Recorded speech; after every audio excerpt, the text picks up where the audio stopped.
Good evening, everybody. Welcome to Where Are They Now? Prime time on a Tuesday night on Discover TV, as we know. Every week I talk to legendary South African artists or people in the music business, local and international, and I ask them to share our journey with us, how they contributed to the journey, either stayed in, either moved on, and in what capacity. And most importantly, where are they now? What have they done to get here? We want to hear the crazy stories and the incredible experiences and the amazing people that they might have met along the way. Tonight's guest is a woman that I am honored to call a friend, truly. We've known each other since sort of both of our beginnings on this music, TV, showbiz journey, and I have such immense respect for Anne. It's quite intense, and actually having her in the studio today is very humbling for me. To this day, she continues to raise the bar and inadvertently leave everyone pretty gobsmacked. And in case you didn't know this, we're telling you now. Please welcome my very dear Anne Williams. Hello, darling. Wonderful to be here. Really, truly is. It's so weird doing it this way because we just normally sit and natter, but it's wonderful and it feels very comfortable. Well, I'm hoping you're comfortable. You're in your lounge. You're just going to natter with me. Have you got your drink? Mm-hmm. What is it? It's a scotch and soda. Oh, lovely. Some people like their gin. I am either tequila on the rocks or I like my special rooibos teas and stuff like that. Okay. Now, rooibos and I don't go together very well. Isn't it funny? In the last 2 days, 3 people have told me they can't stand rooibos. It's personal taste. And we've got so much to get through. You sent me a plethora of material. And I want to know, do not apologize, it's heaven. I want to go really into all of it, and I want to go into you, and I want to go into your life. Who would have thought that I'd be interviewing you for a show? Firstly, that's like me going, huh? Don't be ridiculous. Because after all these years of your amazing career, you were always the one to do this kind of work. So I am a tad overwhelmed, as I said. But being behind the scenes for you, I think you've been in the front and in the back of it. You know, you've always been both sides. In my eyes, I believe that you found your passion really early in your life. You sort of embraced all the pieces of it, from speech and drama, continued studies, born to perform kind of thing. Tell me a little bit about that and start it off. Well, you're quite right. I was lucky. I knew what I liked doing. I remember my headmistress saying to my mum when I matriculated, and she said, "Now, where's Anne going to? What's she going to do?" So mum said, "No, she wants to go to Rhodes," because I grew up in Grahamstown. She wants to go to Rhodes and she wants to study speech and drama and English. And Miss Richardson, Kitty Richardson, bless her, said, "Honestly, Mrs. Williams, it's arty-farty types don't get anywhere." So that was a good start. Indeed. Oh, yes, that's the way to crush the little kindling spirit. Actually, come to think of it, she probably didn't say farty, she probably said arty-crafty, but she was very proper. She was an English teacher. But the implication was there. And it's true, you know, you go and study a BA, and then you come out going and now. So what it's done is just given you a spread of the humanities, I suppose. But I did love what I was doing. Now the thing, how it started was Grahamstown is the small little town that it is, but it was very English, very amateur dramatics, a lot of choir and lots of all that sort of thing. Yes. And the Brocott and Sherry's, the local newspaper, used to come, I think, Tuesdays and Fridays. And my mum opened it up one, and I was only little, I was like 7 or something. And there was a wee little ad in it going, speech and drama teaching, you know. So and her name was Madge Foster. And she lived with a lady called Joyce Singleton, who was a music teacher. And so I started going to Miss Foster from Wee. And I could read quite well. I think because I'd started school in England, so I kind of grasped that. It was hopeless at sums and things like that. It was okay at reading.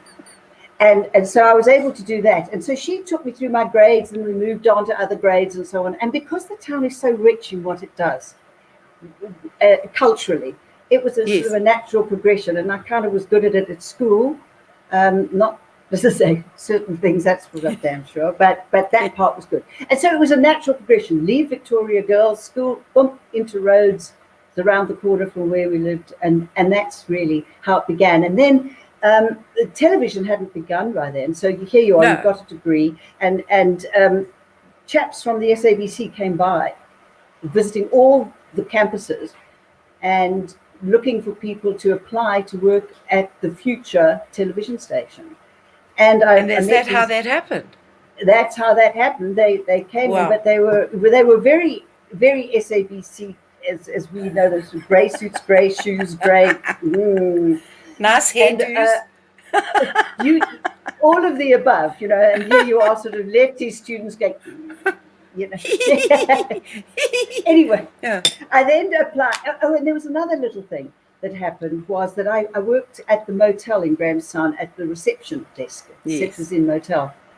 And there's also an SABC. A lot of people don't know this. At the time, there was a full-on SABC in Grahamstown, actually on the corner of where we lived in African Street. I did not know. Mm-hmm. And it was all sort of linked to Port Elizabeth, Maine, SABC. Anyway, Ronnie Wilson, who was the famous Wilson Roundtree restaurant, you know. Sorry, somebody's going click, click, click here all the time. And Ronnie came to the SABC in Grahamstown, obviously for some sort of visit, because he was on radio. And I knew who he was when I signed him in, and we started chatting. And he said, you know, television's beginning. And so all of these things were synchronous. And he said, apply. Yeah. And I did apply, and I came to Johannesburg for an interview, and I got the job. I was interviewed by Rob Knox Grant, and there was no television. We were training. That's how it happened. Was that around 1975, 76? Yes. 75. Because, I finished. Yeah, exactly. That must be incredible to be on the forefront of something so fresh and new, and not really knowing that you're doing it. It exactly, and I also, Cindy, I really thought, I don't know whether I'm going to be a professional actress. I don't know if I've got the guts or the energy or the wherewithal to withstand the rigors of auditioning and so on. I loved doing it, but I didn't know whether I had the right personality to do it. So this was a gift. And I've always liked broadcasting. I grew up on radio, so I was very keen on radio and loved that. So it was wonderful. There it is, a new world of television. And I'd landed a job working as a production secretary in television. They called us that. A lot of the terminology in the time related to the BBC kind of format. The BBC trained us. We had people. That was like the blueprint. Yeah, and it still is. Yeah, because we didn't know. I mean, we were absolutely nothing. We had no clue. No. And some of the people that were either trainers or bosses, or some of the producers had come from Rhodesia, Zimbabwe, or had come out, but the people that were training us came from the UK. And I was on the 3rd or the 4th course. They were 3-4 months long. And my course began in January 1975. And my course was Gordon Engelbrecht. He also started that same day as me, Gordy. And Bill Fora was on my course. I was just going to say, when did you meet Bill? You must have met Bill right at the beginning. Day one. Wow. And your friendship lasted until he probably passed away. Absolutely. And I became his production secretary in the training courses. I thought it was the biggest studio in the world. It was probably the size of, a dining room at the time. But he said, oh, my younger brother, for one of our training programs, we're going to do a music program, do a half-hour program. And he says, for the life of me, I can't remember, it was like the Orange Express Mobile Grapefruit, one of those kind of names. And it was his younger brother and Franco, and it was Duncan. And we shot this little program, this little training program in the studio there. That was me. I was Bill's production secretary. And then when we'd finished the course, I then moved into Variety, and I was Lewis Manny's secretary, who built on a pot roast. And then I became Ken Kirsten's production secretary. And then I'd go over and help Ken Bill. Came in later. I've got that, as well. So did we look at any of those pictures yet, Jules? I love those. That is just like spectacular. Now that was taken in a studio in England. My dad came over to South Africa. My mum must have thought, oh, I'm sure Sid would love some pictures of his daughter. Pity about the hair, we'll just do this. Look at you at school. Yes, that's I love it, darling. African Street, Grahamstown, off to VG. Must have been the first day of term. And there you go. Starting with the performances. How exciting. Yeah, that was an odd. Do you remember there used to be a magazine called Family Radio and TV? Of course. That was like that was an article from that. Okay. That they did. Because that was, Well, we used to get to see what was going on. Look at you, Madame. That was Arms and the Man at Rhodes University, and that's Tony Peake, who's a publisher now. I love this. So here we go, song and dance. The wonderful Henry Goodman, who's a wonderful British actor, was actually a junior. He came over and did a year at Rhodes, and this was our final year. And we were a very privileged group of students to be trained by Henry. And so we were doing sort of roll out the barrel and all that stuff. And I had my dad's ukulele band, and I was doing, I can't remember. Oh, yes, the thing about getting in the Black Mariah. That one. Yes. And there was a bit of interesting times during that. So, okay, let's look at a big picture right now. So we've started with your not so small beginnings in the industry. 40 years now of experience in TV production, direction, writing scripts. The list just goes on and on. The early years, SABC, that's where I first met you. Absolutely right. I saw you at SABC. I think we were coming to record Pop Shop. Yes, it would have been. It would have been, because there is a picture when I was looking through all the videos. There's one Pop Shop with Ian Warren and Clout. You see, in those days when we did Pop Shop, well, here it goes. Yeah. Look at that! Oh my God! So, in those days, Pop Shop was the only music program. Absolutely. Ken producer. Then I did assistant producer, and it progressed. But he began it, and in those days, the record companies would bring in films and beta cams and all sorts. That's Leo Sayer. Yes, he came on Pop Shop. So it was the only sort of platform available for any form of artists coming. It was Johnny Mathis came in, Cliff Richard. I made a real fool of myself with Cliff Richard. I was so stunned by him. I just acted. I was so cool. It was like he wasn't there. And I was like, I know the feeling. I just made such an ass of myself. My big moment, I made a real idiot of myself. I'm like, as we do. But In those days, if the record companies, as I say, would bring in videos and all sorts of things. But He was such a local hunk, artists, Ian. Yeah. oh, he's a sweetie. Yeah, lovely. And we had to make videos for local Sure. artists because it wasn't an industry as such. Absolutely. So we would make our own videos. So somebody would bring in go, this is the new Neville Nash, or this is Angie Peach. And we'd go, oh, okay. And now there's, go and shoot it on a mine dump or whatever we would do. Of course. And stick it in the studio. And we had a book. So we had all the record companies, GRC, True Tone, Gallo, Teal, and each week they would bring in their stuff and go, one of them, one of them, one of them, and one of them, so that you were fair. Because it was only a half-hour program on a Friday night. And we'd go out live every Friday. And then there was another program which, to take the more sort of easy listening music, was called Good Vibrations. I remember that. Was presented by Malcolm Gooding. Yes. But Annie, what was that huge production that I think you were involved in it with Dennis East and all those guys. You did like, what was it? I've got it here.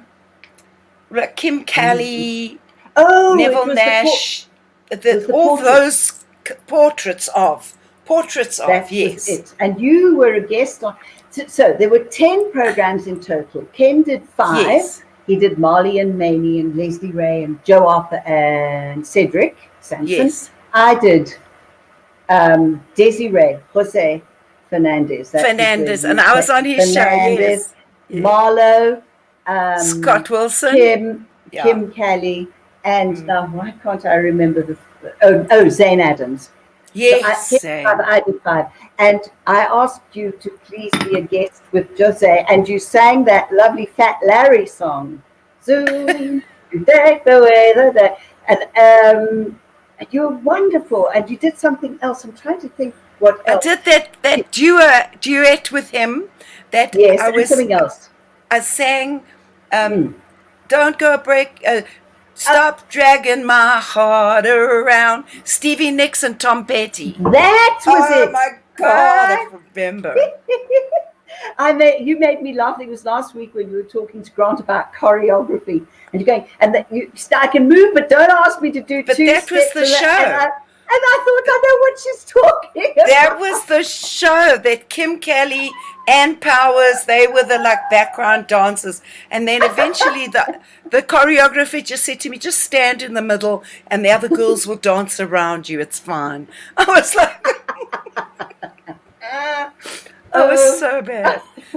No, but you were lovely. No, you weren't bad. That's an absolute exaggeration.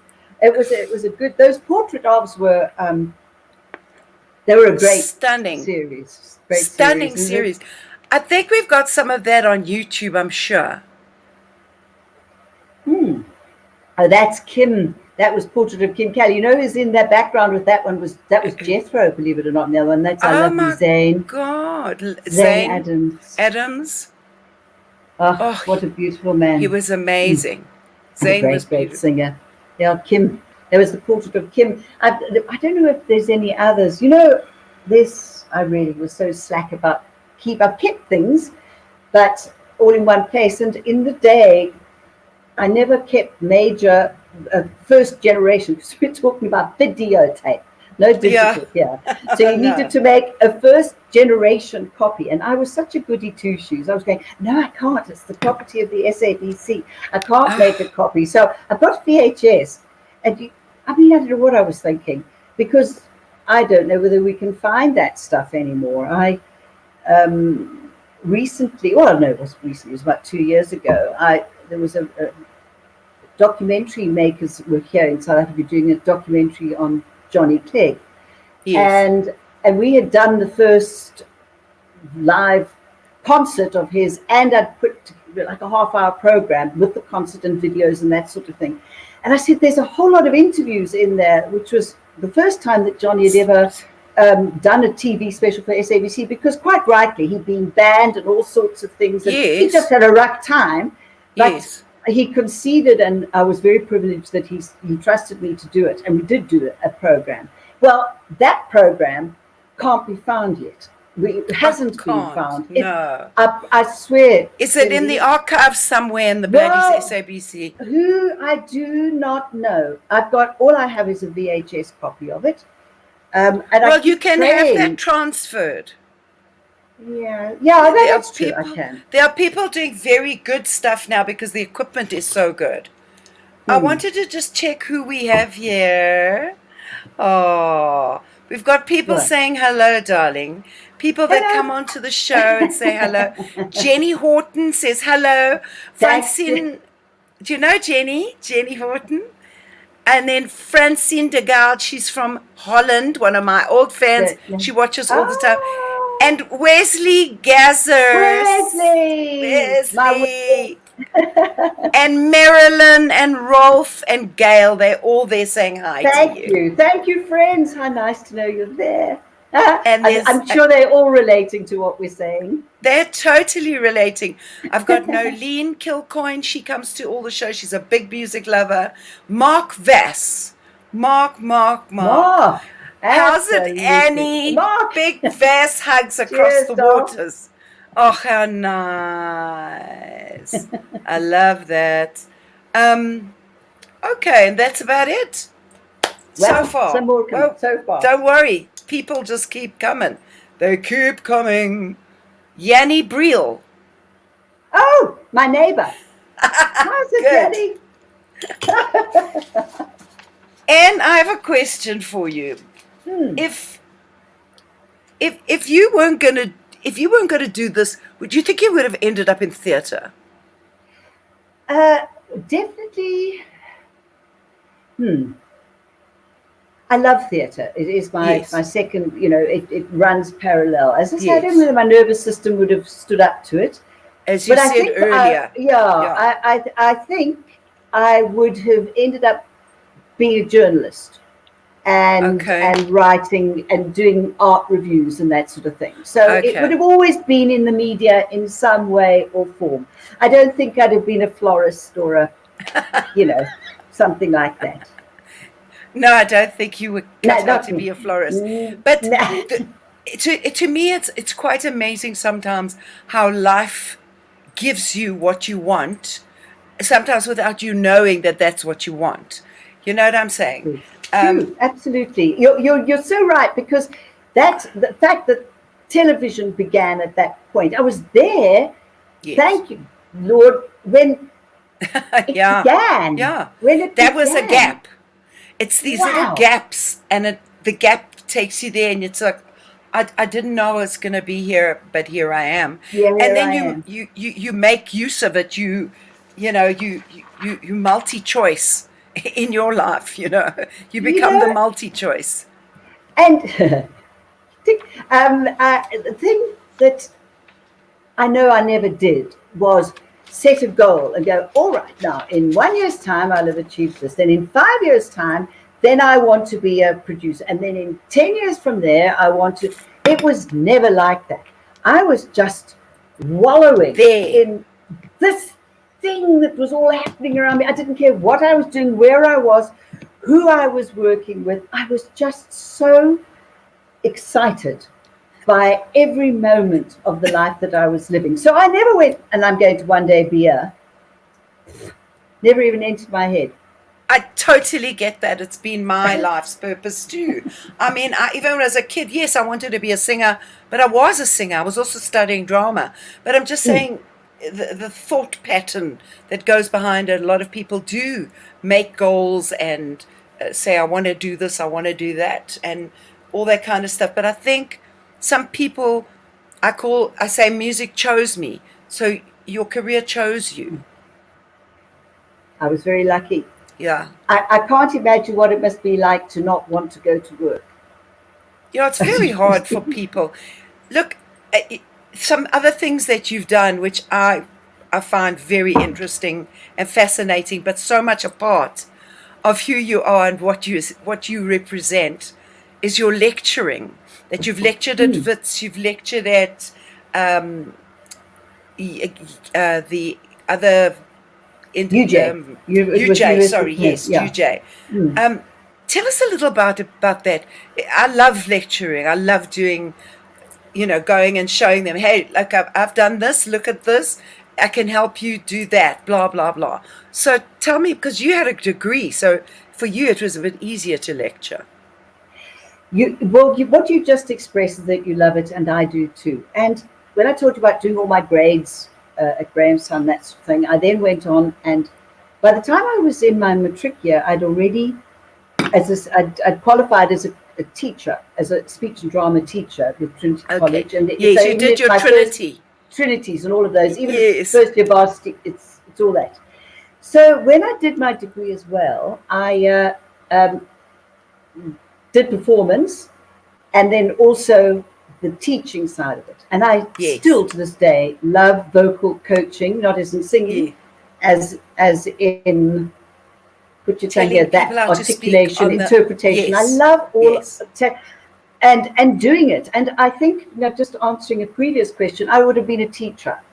I think that would have been, if it wasn't anything to do with the media, I would have been a teacher in some way, either an English teacher or a speech and drama teacher. So when the opportunity arose at WITS, it was an honours course that they needed for some students, to an alternative choice. So for 10 years, I did a course called From Concept to Completion, which was looking at creating a show for or an event, how you get to the point of what it is going to be, and then developing it to the point of performance, which isn't just, sort of hoying things on stage, as we know, and it's all that goes with it. So that's the one thing I did. And then I also taught a multi-camera television course at WITS, because that's something that doesn't really get addressed. Well, it does, because they teach soapies and that sort of thing. So there are, of course, there's AFTA, and there's a lot of universities do this. But I took the multi-camera course, taught that. And then at UJ, I was working again with short form with the journalism students in combination with the television school and the journalism school. And it was short form, so that the two could combine, because often they stand alone. The journalism students don't really know what goes into making an insert, and similarly, they need to understand the journalism side. So that was a really wonderful thing, because what also, I really loved it, and I engaged with young people very well. Sound like an old woman, but you know what I mean? I love it, because I was given that benefit, Cindy. You were given that benefit of we have an experience of it. Yes, absolutely. And one must hand it on in some way or form. So that is the kind thing. Of a heritage. That is it. I'm telling you, get the passing it on, the paying it forward in some way. That gives me most of my joy as well. Absolutely. When I'm teaching a kid to do something fabulous, it's like, all that you learned, you can pass on. I mean, lecturing at the School of the Arts and stuff like that, and production courses, you're using all your skills. Yeah, and you don't know what you know until you're talking about it. Yes. And then and there's a quizzical look, and you think, oh, that's right. Let me explain a wee bit further what that is. And I think what I've done a couple of things that are behind the scenes and in front of the camera. As you said at the beginning. And I think that those two sit very well, because you then have the knowledge of what's required for the person who's behind. And similarly, when you're behind, you understand what that person over there needs to do and to make it more comfortable. So it's lovely, and I enjoy teaching very much. I think if I was to taste you, I think it would be a bit of a moot point to say to you, what is your favorite medium? Because to me, it just sounds like you've touched on all your favorite mediums and you use them at will. I think they always do sit together. I think that you can be good at all of them. Yes. Because they interlock. They interlock so well. Absolutely. And I think because I grew up with radio, imagination was a huge part of what we needed to visualize. I was visualizing because I was listening to Springbok radio or listening to the English service. I could see what I was hearing. And that to this day is still my greatest advantage. All of us who grew up with that. Because we had to use our Absolutely, had to imagination. use imagination. I remember listening to Squad Cars and and the creaking door on a Friday night. I would scream Yes, with hysteria. I terrifying. was so scared, and it was just a bloody voice on. Yeah, a voice on the radio, and it's like, with that scream. I nearly had a heart attack. And it is about imagination. And I think I don't want to get into the generation of today, not at all. But I do think we had an advantage because we were able to try different things, and we didn't have the internet. We didn't have any of No. the modern technology that now you just pick up a book or a TV or a computer and you just da-dunk. You through it, you do what you need to do. Mm, So, mm, mm. You, you, um, you, I wanted to it, just quickly tell you something yes, about please. exactly that. Talk. You couldn't just go tick, tick, tick, tick and find it. No, tick, One tick, of tick, the, tick. so my final year, one of the courses in Switzerland, in English was a Shakespeare course, right? And I still to this day find it difficult to read Shakespeare, to Yeah, take it off the page. So I yes. had to go to the Grahamstown Library, where you could get out a double album of Sir Laurence Olivier in performance Okay. in Othello. And that's how I used to do it. I used to get the record, and it was a double album, as I say. And we always had the librarians checking it like this to see if there are any scratches when we brought it back. Bizarre memory. I don't know where I got that. Anyway, that's how I could do. How I could get through my Shakespeare. Had to hear it. You see, That it this does depend. It's like if I have to learn a song, I put it on in my car, and I just drive and I listen to it. I can't mm, sit and listen to the song like that. That's my medium. That's the yeah. way I'll learn something. Mm, mm. And we had so much opportunity then, but now, I mean, with technology, it's phenomenal. You know, I want to talk just about a few of these amazing productions you've done.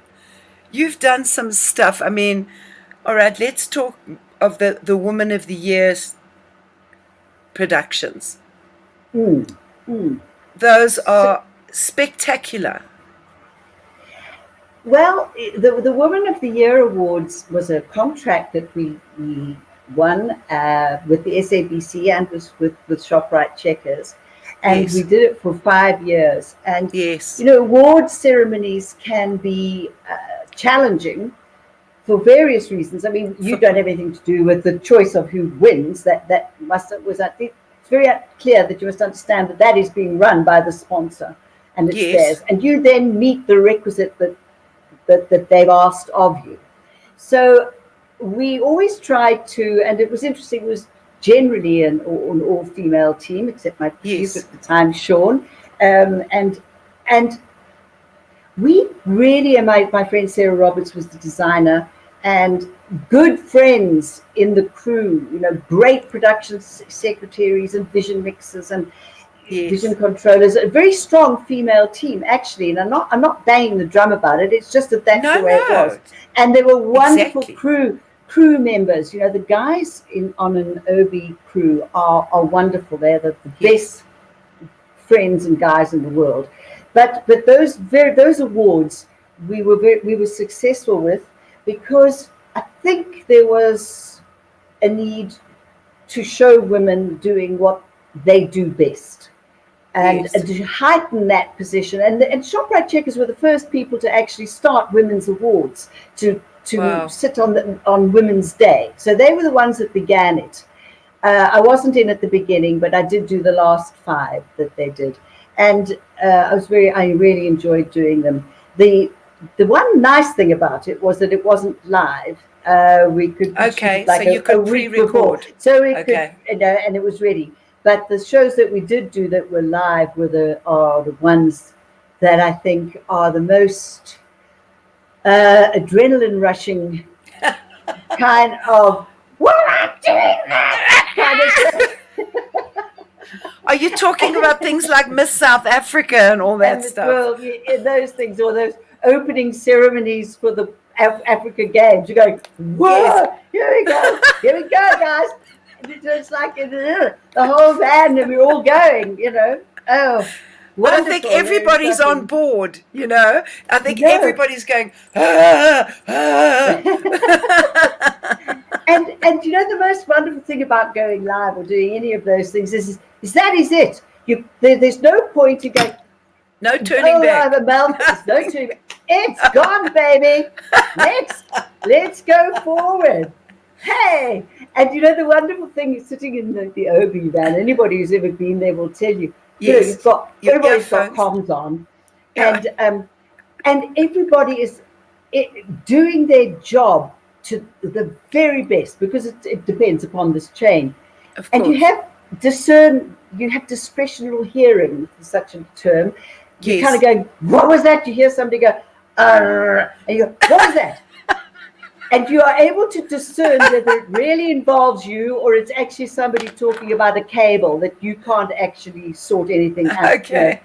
And you're able to dissect all these different conversations. That to me is still one of the miracles of television and the human brain. I can imagine. That is multitasking of note. That's the real multitasking, because if you're listening and you've got all your cameras, multi-cameras as well, and it's like that one, somebody's there picking their nose, you've got to go off that camera, And the person who's next to you, your assistant director, and your vision next, everybody, you're all going in the same direction. In the same boat. It's a wonderful thing. And how about things like when you did the PSL things, that's and the cricket and all that sports stuff. That's also another sort of jurisdiction, Again, award shows. There's the opening ceremonies of something like the Cricket World Cup were, yes, hectic because of what it entails. The people who are putting it on the field to begin with, which you're involved in to a point, and that but you're there to make it work both for them on the field and to you, the television viewer. So those are that's an excellent. Oh, that's an exercise. Hey, phew! And you don't get to work on the field. You don't get to work with the field. I'm fascinated by Olympic ceremonies, and that's my absolute best. Whoa. I just love that and the thinking that goes behind it. And now that shoot, if I'm not mistaken, it was something like 19 cameras. I can't quite remember now. It was done in Cape Town at the Newlands cricket ground. Did they use those kind of puppets that they used in The Lion King and all that? That kind of thing? It was that kind of thing, yeah. Yeah, and the stories. Stunning. Yeah, that was something else shooting that. But we did it, and you come out at the other end like, frazzled beyond, but you did it, and you say, did we do it? Was it okay? Yeah. Did we finish it? And it goes past. Cindy, you're so right. It goes past like gunk. I know. It does. It goes past very quickly. You know what it's like, and I tell my young children that are learning stuff with me as well. I just say, you get so nervous before the show that before you know it, the show's over, and you go, where was I? It's like a wedding. When you get married, you don't remember your damn wedding. Oh, look at this. That? What is this? What's that? Was that a Sun City thing? I don't know. I'm trying to see. I can't see what that is. I don't know. I don't know what that is. That looks like something that might have been happening at Sun City. Oh, it's not the Jean-Michel Jean. Oh, maybe the Jean show that we shot at. Yeah. Oh, yes. Where was it? Was it Right. at Sun City? It was the opening of the Lost City. Yes. So Jean-Michel Jarre was brought out. Oh, there's the late Trevor Nick. Oh, We, I yeah, remember Trev. you know, so Jean-Michel Jarre does massive projections and his music and Productions, productions yes. and projecting onto the pyramids at Giza and so on. Yes. So he was invited by Sol Kerzner that the year that the palace and all of that opened. So what you're seeing there is the first half of a program I did, which is a documentary. I followed Jarre from when he arrived to the actual show, and it's spread over kilometers across the valley. Wow. And projecting onto the hills and the palace and so on. So we ran ourselves ragged for days following the pyrotechnic guys, the projection guys, because this was all brilliant technology at the time that we hadn't seen. So we did a docu to begin with.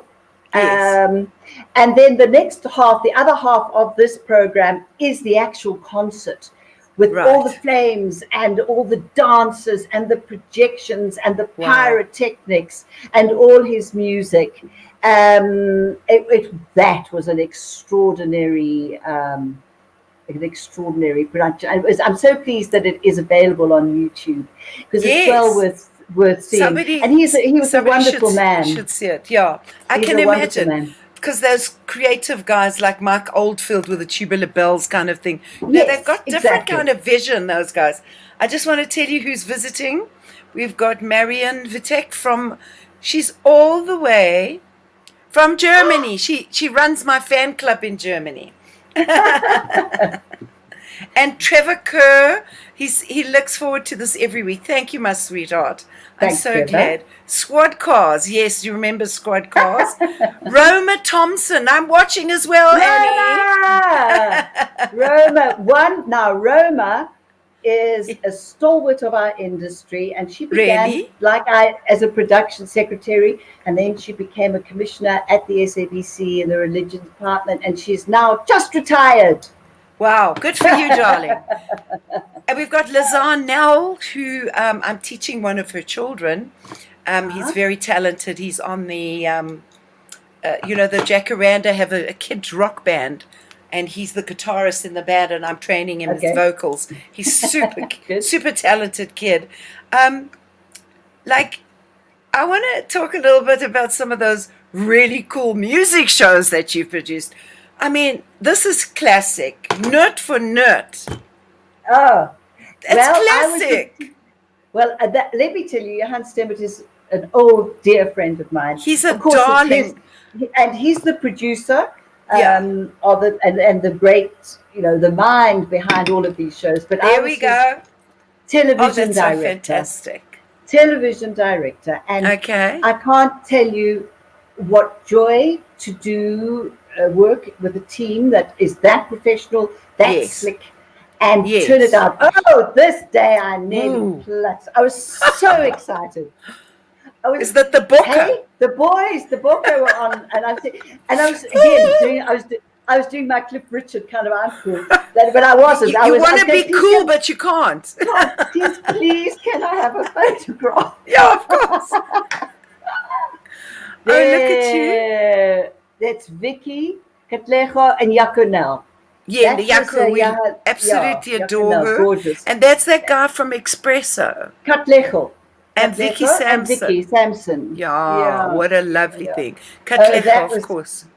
There's Johan. The audience is over to the left there, and he's going, now this is Annie. And he brings me out. She's upstairs. And what she's doing is this, that, and the other. There we are. That is a typical kind of a rig day. That's a rig day, and Andres who works with it. Yeah, a rig day. That's when I'm happiest. I have to say that. I love that atmosphere. It's gorgeous. I had such a great time when we did in Kolach, and I was able to do a show there, and I saw you at work. Obviously, I didn't see you in the production, but you have such an incredible reputation. Do you know this? I just had to tell you, I just rock darling. up. I just rock up and play. I know, because I do too.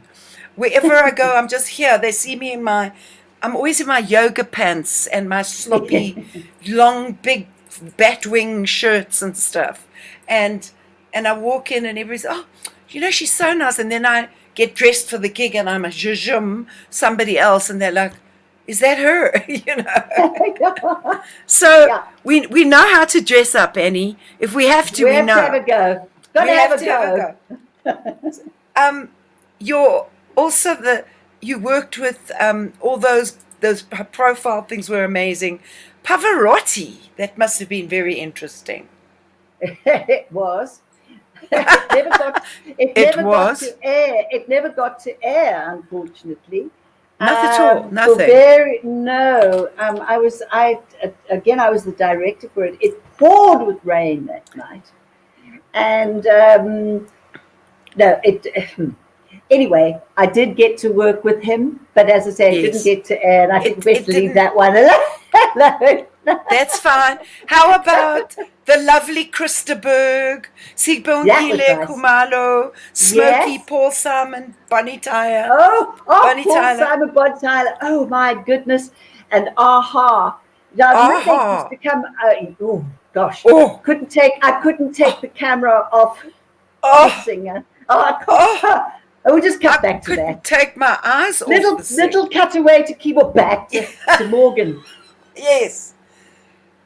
And even lately, if you've seen them, they're beautiful. It's ridiculous. What is he drinking that he looks like he does? No, anyway, even now. Yes. And that was in my. I was going to tell you about Paul Simon. I'll keep my fingers crossed to remind you about that. Genesis. Now, this was 5FM, and I worked at 5FM as a Mike Rutherford. And yes, and I used to do the arts reviews and things with Brian, my lovely Brian Oxley. Yes.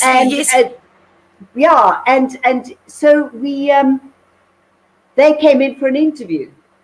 Yes. And the funny thing is that I had on a pair of earrings that day, and when I got home, I realized that I only had one, and I think it ended up in Kenny Jones's shirt. Well, if any place it should have ended up, darling, that's the best place it could have. What is that? They are. That's the 5FM crew. That was the lot. There, if you have a good close look, you can see Darren. Even Darren Scott. God. Yes, there they all are. Wow. Tony Blewett, John Walland. When you see them now, they've all moved on so much.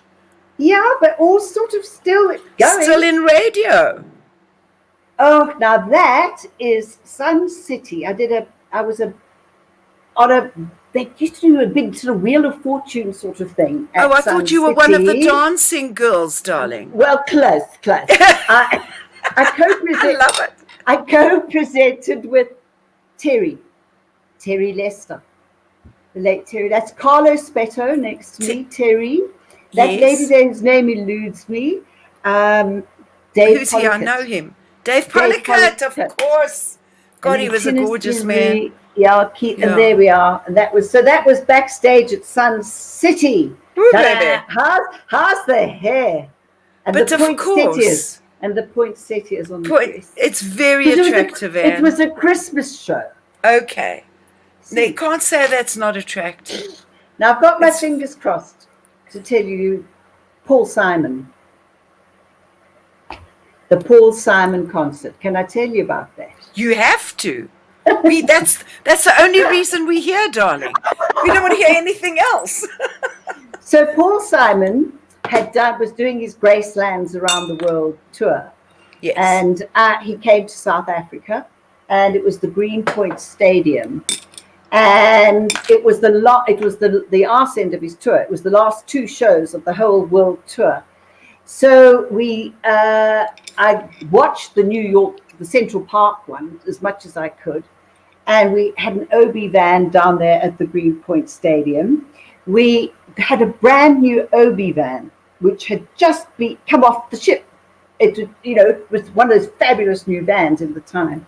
But it hadn't been commissioned yet properly, you know. Okay. We were taking our cans out of plastic bags. They were still wrapped up. So it was like nobody used this van before. So everybody's still thinking and wiring and thinking, all of that stuff. And I am very nervous because, you know, it's the break pause. And we were going live, just by the way. So the night before... I'm scared. You see that feeling. Anyway, we did... And we had a bit of a rehearsal the day before. Tony Cedrus was in the band, and his wife, an American wife, was in the van with me, just in case I'm, you know, just to help me if need be, and tell me, okay, there's a, you know, a solo coming up. Although you actually knew that the soundtracks of Graceland. And away we went. We had a top and tail of numbers. That was it. Cue to cue, kind of, and that was it. And the next night, bang, we go on air. And as we're about to go on air, the van, I can hear that language that's going on behind you that you sort of know is sort of maybe you, but I don't want to hear it. And there was a whole fracas going on. There was somebody standing at the generator with a matchstick, holding in a wire to keep us going in the van because we were going to go off air. Oh my God. We went off air as we came to the end of the show. I don't believe it. We were on a wing and a prayer getting through that. And then, to make it worse, I think the lighting designer at the time, I can't remember who, you know, it was one of the Paul Simon crew, decided he wasn't going to give us television lights, I think, or whatever. And he went bang and switched off quite a lot of the lights. So we were working in a kind of thing, but we went out live, Cindy, in a brand new van, and we did the last Paul Simon concert from the Greenpoint Stadium. And there are still friends of mine on that crew who talk about what happened. It was something else. And hats off to those outside broadcast engineers and lads and men, because they are miraculous. And then they work really hard. And then some, yeah. You know, Annie, I have to say, you know, we always get such flack because it's South African and it's always done half-assed and everything's always mediocre and everything. But when I look at those shows and I look at the stuff that has been done before, and even now, there's still some stuff. I am quite taken aback by the professionalism, the people who were behind the scenes that ran that show. Like you just told me, we made it on a wing and a prayer with a guy holding a match. Yeah. And we did this bloody amazing end of Paul Simon's tour. If you'd screwed up, his company would have taken you down, man. You know? They don't tolerate that kind of shit, especially the Americans. I mean, those kind of stories. Pills, tell me another story like that. I love them. Well, you know, as I say, I can't. That's. Oh, let me think. Do you want us to show some pictures? Okay, well, there was also a music awards. I don't know if the music awards was the match or which one went down, but the same thing that we had with Dave Hewitt in America we were doing Octave Music Awards or something, and he had won. Oh, Lord. And we crossed to America again with a kind of a ticky-tacky kind of a something. Woo! Bubble gum. Put a bit of bubble gum on that. You know, it was done, and there were sort of things that we did in those music awards that and so on that we just having a go. You just did it. We weren't conservative about it, nor were we slapdash. I think because I came from a discipline of scripting things. That was what I was taught by Bill. I was taught by Ken, and I too passed that on. There was never any happen chance at all. It is there on the page. This shot at this word, at this bar count, and you counted out the bars for everything. On the bar or the up of the two of the bar, it's camera 3, shot number 49. And it was always, and it still applies, it was that if God help us, but if the director was dropped dead on a broadcast, the production secretary and the vision mixer should be able to still do it. Got it. Because it's there. Anyway, sorry, No. photographs. Oh, no sorries whatsoever. Photographer Pete and his teenage sons Pete and Andy as they tote the Die road hare. to home. Dis so mooi. From one pop shop, And so that- time to tune into Radio 5 for another simulcast, which today comes to us from Cape Town. Oh my God. Silhouette. So that was my other once career. again for lesson number 2, and we're going to pick up where we left off last week. Okay, thank you. Verlede week die struktuur van die hele kopstuk aan mekaar gevat. Silhouette was a show that you were producing, right? I present, no, not so that was Presented. the other career. I used to whip down and do continuity announcing on Okay. SABC One, which was just another job. I was very lucky. I did both. And so I did that, and then I used to go down, leave my office, I would take time off. And Silhouette was a women's, again, live broadcast every Wednesday. Okay. And we would do, it's a women's magazine program. Okay. Is that what it was? I also did video too as a presenter. There was another thing. I called remember Countries video and too. Sun. Yeah. I wasn't the main presenter. I used to do fill-in stuff and that sort of thing. Look at But you. I used to love. So that was the other job, that when people who don't really know the behind-the-scenes person that I am think that was Yes. what I was employed to do. I didn't. I wasn't employed to do that. It was. I got paid for it, of course, but it wasn't my main career. It was something I did parallel with my television production. That was my full-time job. I was employed by the SABC to create To do programs. whatever. Yeah. To do whatever. I love it. I mean, when you think about it, it's like a sort of jack of all trades and master of all. Totally. No, really. I mean, everything you did. Shoulder pads. Die And Bonnie hare. Tyler. Die Bonnie hare Tyler. was so mooi. Mooi. What I've always been a bit of a daddy's girl. Like my father always had a big role in my life. He was the one that said, you do a matric and I'll let you sing anywhere. You can do whatever you want. Was your father like that? Yes. I am. Now get me going. I'm an I only knew it. child. You're I'm an only child. Okay. Only child. I have obviously no siblings, and my parents were British, so every single member of my family that's left is in England. So Yes. it was my unit, my mum, my dad, and me. And my mum passed away when I was in my late 20s, and it was very, very sad, and I missed her terribly. My father had always, I was tuppence, I was pigeon, I was all of those things, and I adored both my parents, but I Yes. didn't have enough time with my mum as a woman. I was there, that thing, sadly. But my dad remarried, and I did have a stepmom who is sort of soon.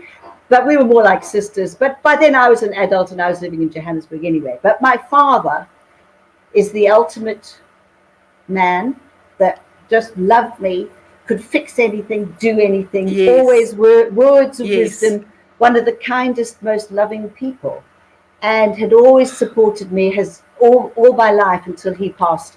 And there isn't really a day, I suppose, that I don't think of him and go, God, Dad would love that. Or he would be here now, Cindy, right up. You had lost bad heart here, but you'd have been right over here, and nothing I did would be wrong.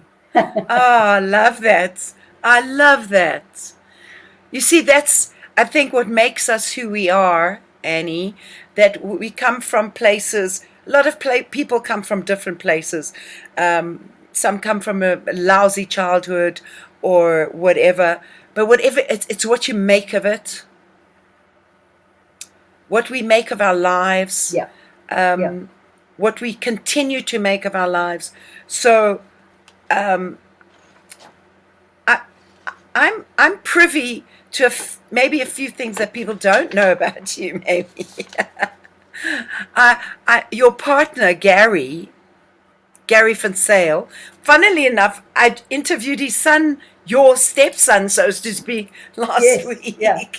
Yes, Gary yes. Finsale, ex-circus, ex-clout, ex-Jaluka, and he's also been working in this business. Like, isn't it funny how I wanted to say that we either end up with people in the business because it gives us leeway because they understand this business that we're in. If I'd ever be, yes, it's true. I was with a normal guy once.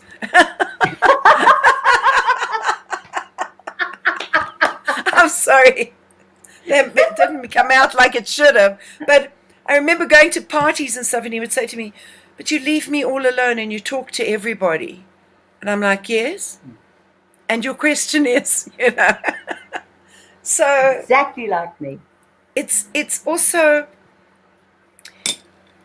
especially when someone is a woman like you, a woman who is in the spotlight in her own way, to not be frowned upon because you were so powerful and respected in this industry, to actually have been allowed to fly and to blossom and to thrive and to be Anne. Yes. And that's absolutely vital for women like us. Yes. Where yes. And you can't conform to it, or to whatever it is, because I don't know what that is. I can't be something that I can't pretend to be something I'm not. And my friends are a primary part of my life. Of course. They, and I would not alter a relationship because they didn't like my friends or my lifestyle. I couldn't do that. So, this is who I am. And similarly, you have to do that for your partner. But yes, we do. We have, Gary and I have common ground, a lot of common ground because of our history. And we've known each other a very long time, actually, from, the Eastern Cape days. Yes. He maintains that he remembers seeing me at a Rhodes dance when he was playing in a band. I think that was I just think he was just being, cozy. If Gary said he saw you at the Rhodes dance, trust me, darling, he saw you at the Rhodes dance. He's got a memory like a bloody goldfish. Or is that not a good thing? I'm just thinking. 3 seconds. Yeah, okay. No, he's got a better memory. Yeah, I think because being a woman in an industry like this, it's a powerful industry. You always have to be on your game. You always have to be in your box, ready to go, ready to rock. And I know that I always put a bit of a mirror on me because I'm speaking to people in the business, people that have had experiences like me. And I find sometimes that there's a lot expected from me. In a relationship, you mean? In everything. In everything, yeah. Yes. Yes. And yes. I think the early days were quite challenging. Yes. Because I don't think it was deliberate. I just think it wasn't common.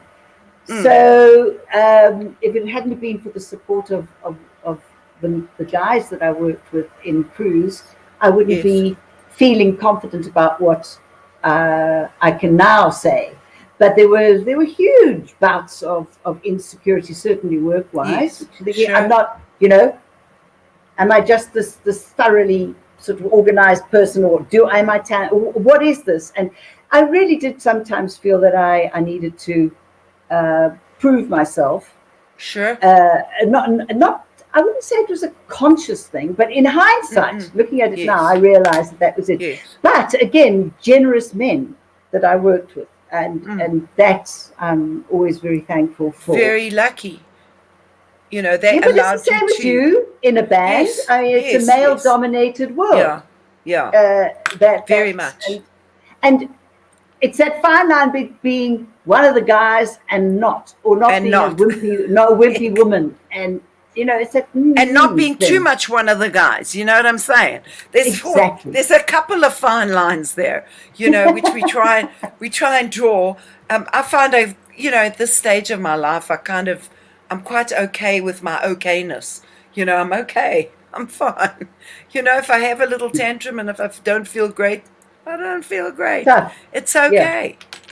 That's right. Do we have any more photos, darling Jules? I want to see what else we've got. You know what? When you were talking about Gary, I met up with him again. Oh, What is that? That's me. I was in a play, Yes. Murder at the Vicarage. Oh, lovely. I was the vicar's wife. The vicar's wife, indeed. It's an Agatha Christie. Okay, we do like those. Oh, nice. And it was lovely. Peter Turin invited me to Nice. be in a production. It was great. And my boss at the SABC, who I adored at the time, Jerry Bosman, said to me, we loved him. 3 months. He said, take 3 months off. Go and do it. It's good for your soul. It's good for you to get out and do something different, because it can only be to our advantage, that you are experiencing this. And he's absolutely right. One has to do that sort of thing. So for 3 months, I did this play. And who done it? We love a good who done it. Who done it? I think it was Arnold Vosloo. Arnold Vosloo was in that. I think he did it. I can't remember. Well, I can't remember who done it. And Paul Buckby and the late Sheila Holiday, my gosh. John Carson. It was great fun. I loved it. And sitting there nervously every night. When I first got to Johannesburg, one of those little blue ladies on the right is me. I was an angel. I was a ooh, ooh, ooh, ooh, ooh. I was an ooh, ooh, angel. Over. Yes, you see, there's none like people. Somewhere in there, gosh. I'm one of those. You one of the none-like people. Non-like people. And this was a performance when Tim Rice came out to the country. Oh, wow. Because at that stage, nobody had done a production of Joseph on this scale. It was directed by Jeffrey Sutherland. This was 1975. It was my first year in Johannesburg. And Jeffrey Sutherland, was the Joseph? first production. Joseph and the Amazing Technicolor Dreamcoat. It wasn't Bruce Miller. Bruce. And my Bruce darling. is Joseph. And Alvin Collison was Pharaoh, but for 4 or 5 performances, Tim Rice played Pharaoh. So that's God, that must have been something. Yeah, he's there in the Elvis costume. Yeah. In the Elvis costume. Yeah, Pharaoh was Elvis. Oh, I love it. Because oh my God, and Paws and Claws. Yeah, I love my animals. Yeah. That was an article for I think an SPCA. The animals are a big part of my life. So, yeah. And all my friends are animal lovers in some way. That was a previous generation. It was Piggy and Granville. Granville, the long-haired Daxi, and Miss Piggy, the Maltese. That's too sweet. So, what if I were to say the weakest link? Didn't you do that? I directed a series for Rapid Blue. I did. Whew, that was I wasn't the first round, which was with the British. They have the Bible of what it is. Yes. So I didn't have to go through that. I took over from that director. So I'd kind of been given all the chops beforehand, but hectic because it actually starts big and gets easier towards the end. It was that is purely a technical director role where you're just calling it. You follow it rigorously to the T. To the T. Then light goes red at this point, it goes blue at that point. Oh, that was something I'd forgotten that I directed that. Yeah. Wow. I did 1.5 or 2 seasons of that. I went all digging. I dug deep. You dug, I wanted to see all your. I dug.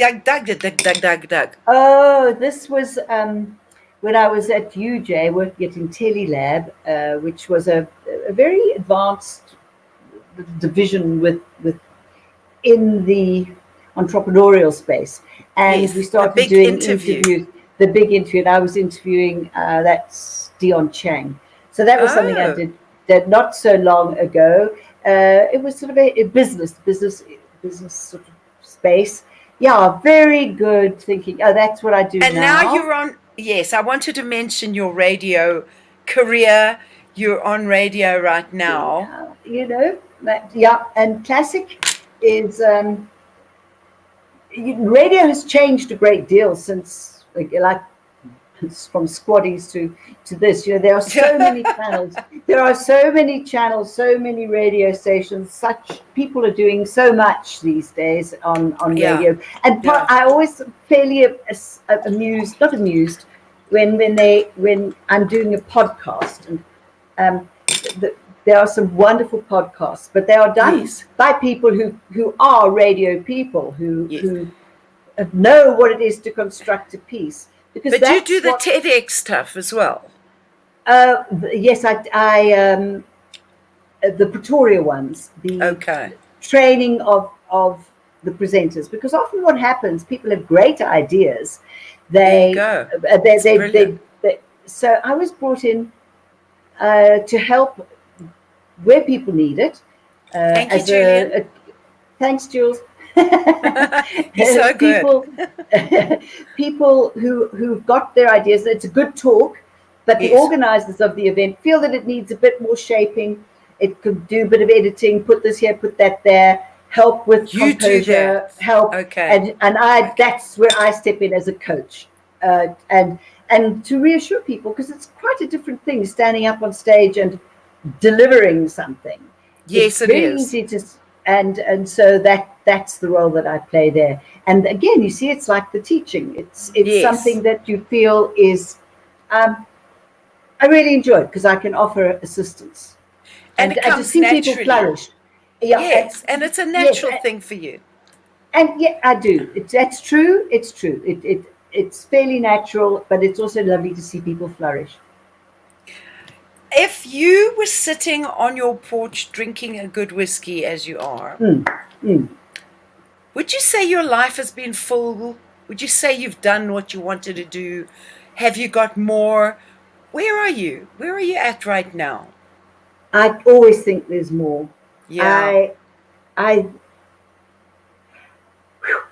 yes, I've done a lot because it's come to me. I've gone to some wonderful places.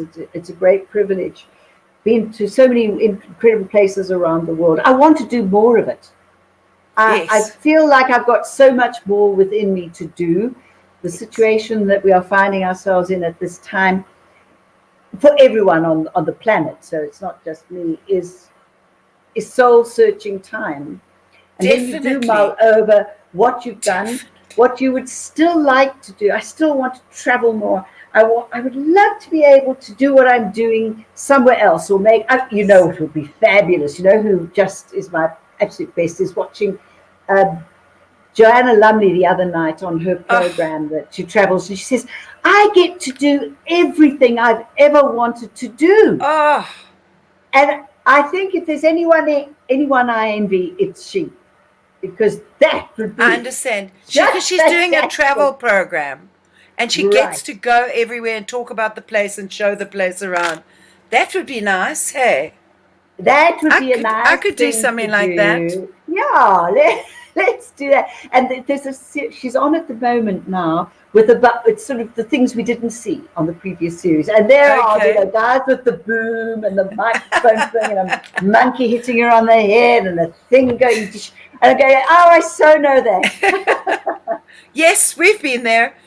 She's also such an icon for people like us, I mean, she's just Yeah, she was always beautiful. seen as one thing and then blew us away and absolutely fabulous, and then since then, and also another one, she just keeps reinventing herself, and I Yeah, think that yeah. that's where we're at right now, Annie, is that we are constantly reinventing.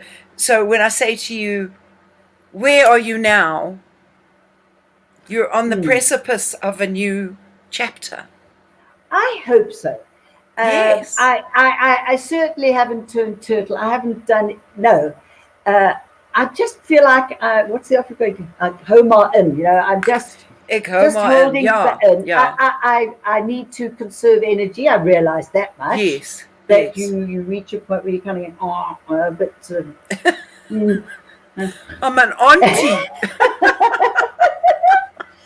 But the minute there's a challenge, I know I'll be there. Spring forward. Me, I'll do that. So I think that's maybe why we kind of connect in a way, because we are very much those kind of people. I also used lockdown. At first it was like sitting there gobsmacked and going, and then eventually just saying, okay, this is what it is. Let's do something with it. And I think everybody's done something with it. I'm very sad to see you go, because this is the end of the show, Annie. Aw. I know. I still had so much to talk about. Was there anything you wanted to tell us before we stop? I did. Well, it was. Gosh, I could rattle on, bore everyone. No, I was just going to say about We Gary. enjoy the rattling. Yes. Is that when I met up with him again was well, we shot a special with Circus years and years and years ago. I was the production secretary with Gordon Roberts. It was a magnificent show. Again, where was it? We shot at Cyro's. But it was a live concert. It was just so exciting. And then there he was in Jaluka, and we went and shot a video in the Krugersdorp Game Park. And it was part of that time, as I say, when we were creating our own videos. And that video ended up in the Jaluka special I was telling you about. And that's when I connected again with Gary after a very long time. And then we separated again, and then we met again later. Why I wanted to, probably because I thought maybe you'd play the video. But the point is, which we will play out with the video. We will. No. Why did I want to tell you about that? I'm trying to think. It was something to do with. I should have kept my fingers crossed. That's how I remember. Never mind. It was a wonderful show. Oh, I know what it was. Technology. When we did the yes. There's that. That's it. When we were doing the Good Hope Center concert. That's what I wanted to tell you. How technology has changed. We had Kevin Shirley was sitting in the basement with Bobby was doing the front of Kevin Shirley had this great lumbering 16-track machine that was hidden in the and it was connected to our OB van. And now, so we really thought we were really hot, We're just getting his feed from the thing. It didn't sync up, but because the time codes didn't match. Okay. And now here, and eventually we did get it right, and it was very successful and that sort of thing. But we nowadays take so much for granted technologically. Sure. Look what we're doing here. This is just crazy. Isn't it crazy? We were going, the time codes aren't matching. And here I'm sitting talking to you in my house, in your house. We're just having the best fun, and we could probably go and talk in the whole night. We could, but we won't. I'm so sorry. It's been lovely. It's been so divine talking to you. Oh my God, the mark you've made, your integrity, who you are. It's just stood the test of time. Whenever anybody mentions your name, it's like, oh my God, Ann Williams. And I'm not blowing smoke. I don't have to do that to you, but it's the truth. You're very, very highly thought of in your business, what you do and what you've done. And I just wish you the best moving forward, darling, and wherever you want to go. Yes, me, please. I'll take that. I'll try that. I didn't want to mention this at the beginning of the show because it's sad, but we lost Dawn Lindberg to COVID. And she was on our show a few months ago, and she was so lovely and so gracious and talking about Naledi Awards and everything. And I say to everyone out there, whoever's listening, firstly to all the people that come on board and say hi, to those of you that watch it on YouTube afterwards and give your comments, We so appreciate it. I so appreciate it. And I wanted to say to everybody, just live your life. Embrace your life. It might be short, it might be long. It might be worth writing a song. So let's just be there. Be present. Jules, thanks for being the best producer I could ask for giving me the show. And to my guest tonight, I have no words for you. I just love you and adore you, and I respect you, and I think what you've done with your life is just phenomenal. Keep going. Well, thank you for inviting me, Cindy. It's been an absolute privilege.